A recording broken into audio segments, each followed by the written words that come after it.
15 जनवरी 2009 US Airways flight 1549 लगाडिया airport से उड़ान भरा। इस प्लेन में 155 लोग सवार थे। उड़ान के कुछ ही मिनट्स बाद ये प्लेन एक पंछियों के झुंड से टकरा गया। इस टकराव की वजह से प्लेन के दोनों इंजन में आग लग गई, इसीलिए दोनों इंजन बंद पड़ गए।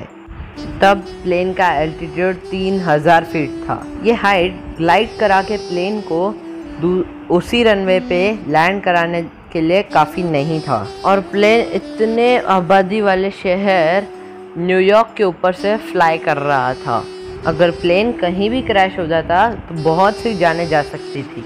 तब पायलट के पास सिर्फ एक ही ऑप्शन बचा था कि प्लेन को पास ही के एक हुडसन रिवर में क्रैश करा दिया जाए। उस वक्त प्लेन न्यू जर्सी के ऊपर फ्लाई कर रहा था, और यहाँ पर हम देखें तो नदी बिल्कुल ही सीधी है, और यूएस एयरवेज के लिए इससे बेहतर जगह कोई भी नहीं थी इमरजेंसी लैंडिंग के लिए। फाइनली पायलट ने सक्सेसफुली प्लेन को पानी में लैंड करा दिया।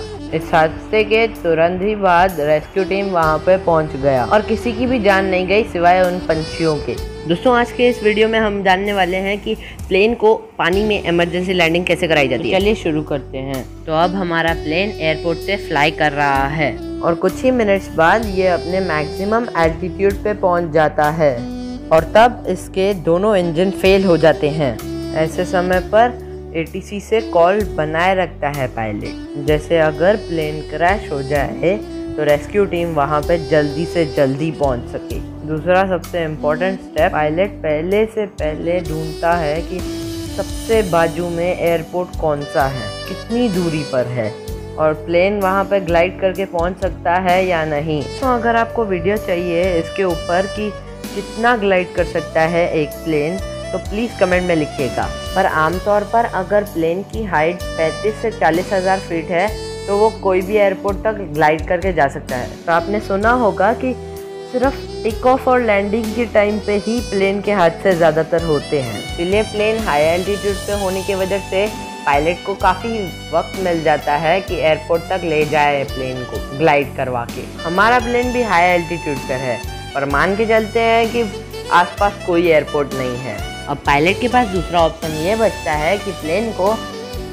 एक सुनसान रास्ते पे लैंड करा देना, पर यह आइडिया भी 99% फेल हो जाएगा, क्योंकि आमतौर पर रोड्स बहुत ही ट्रैफिक से भरे हुए होते हैं, और रोड सीधे भी नहीं होते हैं, और रोड के साइड में स्पीड लाइट्स होती हैं जो प्लेन के विंग से टकरा सकती हैं। कैनेडियन फ्लाइट 143 के नाम के एक प्लेन को भी एक रेसिंग ट्रैक पे उतार दिया गया था, यानी लैंड करवा दिया गया था, और रेसिंग ट्रैक सीधा होने की वजह से और उस दिन पे कोई रेस ना होने की वजह से सक्सेसफुली लैंडिंग हो चुकी थी, और इस हादसे में किसी की जान भी नहीं गई थी। दोस्तों, हर एक प्लेन इतना लकी नहीं होता कैनेडियन फ्लाइट 143 के जितना कि उसे खाली और सीधा ट्रैक मिल जाए। दोस्तों, ऐसे सिचुएशन में पायलट को ये बताया जाता है कि कैसे भी करके लोगों की जान बचाई जाए, चाहे वो धरती के लोग हों या अंदर बैठे पैसेंजर्स की। और अगर ऐसी नौबत आ ही जाती है कि प्लेन को कैसे भी करके क्रैश ही करवाना पड़ेगा, तो पायलट ऐसी जगह को चुनता है जहां ज़्यादातर पॉपुलेशन नहीं रहती है, जहां उधर कोई पॉपुलेशन ना हो, भले ही वहां रेस्क्यू टीम को आने में देरी हो जाए। पायलट अपनी जान की परवाह नहीं करता, इसीलिए प्लेन को रास्ते पे लैंड करवाना सही नहीं होता। और अगर पायलट को एक फ्लैट सरफेस मिल भी जाती है, वो पहले चेक करेगा कि वो खुली जगह है या नहीं, या वो लंबी है या नहीं। और ये अंदाज़ा भी लगाया जा सकता है हज़ारों फीट की ऊंचाई से कि यहाँ पे हमारा प्लेन लैंड कर सकता है। और अगर पायलट प्लेन को नीचे लेकर आए और उस टाइम पे पता चले कि प्लेन यहाँ पे नहीं लैंड कर सकता है, ये बहुत उबड़ खाबड़ जगह है, तब पायलट को सिर्फ एक ही ऑप्शन होता है कि प्लेन को क्रैश करा देना, और ऐसा करना मतलब मौत के मुंह में जाना। इसीलिए बिना छानबीन के ग्राउंड पे प्लेन को लैंड करा देना ये एक गलत ऑप्शन हो सकता है।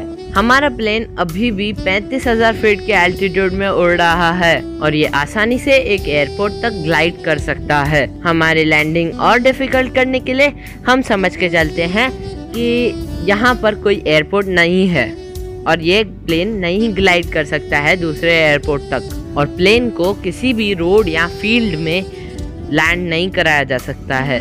तो दूसरा ऑप्शन बचता है पानी।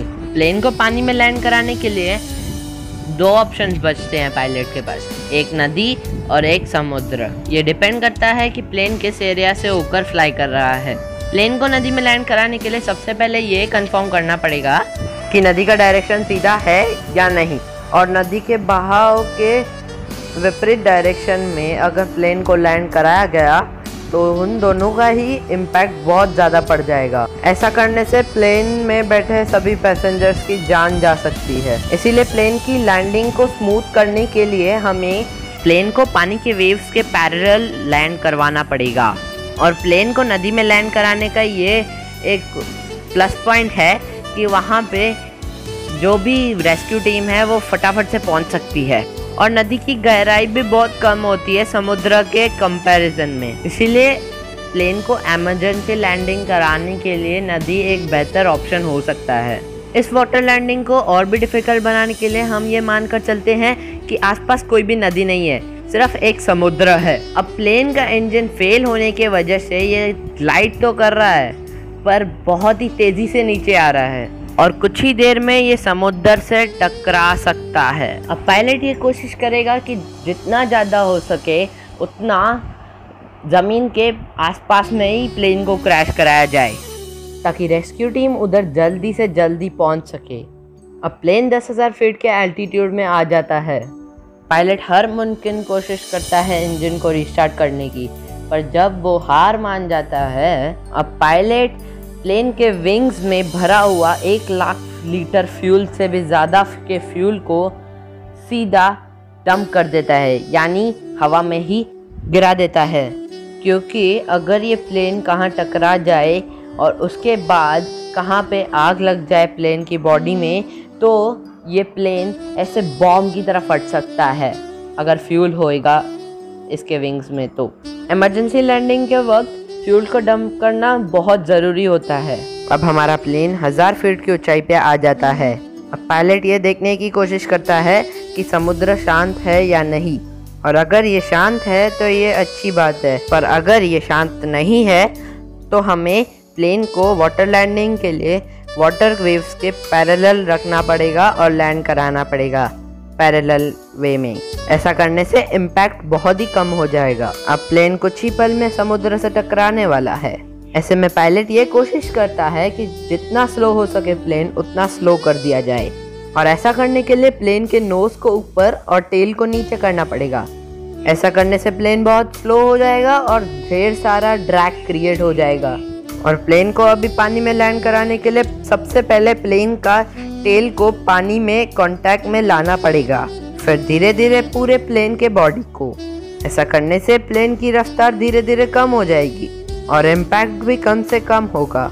ऐसा करते वक्त प्लेन का इंजन, स्पॉइलर और फ्लैप्स ऑफ होना चाहिए, यानी कि ना अप या ना डाउन, ताकि कॉलिजन की वजह से ये टूट ना जाए और इनमें पानी ना भस जाए। हम जानते हैं कि प्लेन का इंजन एयर को सक करके कैबिन में सप्लाई करता है, पर इस टाइम पे हमें उसे बंद रखना है, जैसे कैबिन में पानी ना घुसे।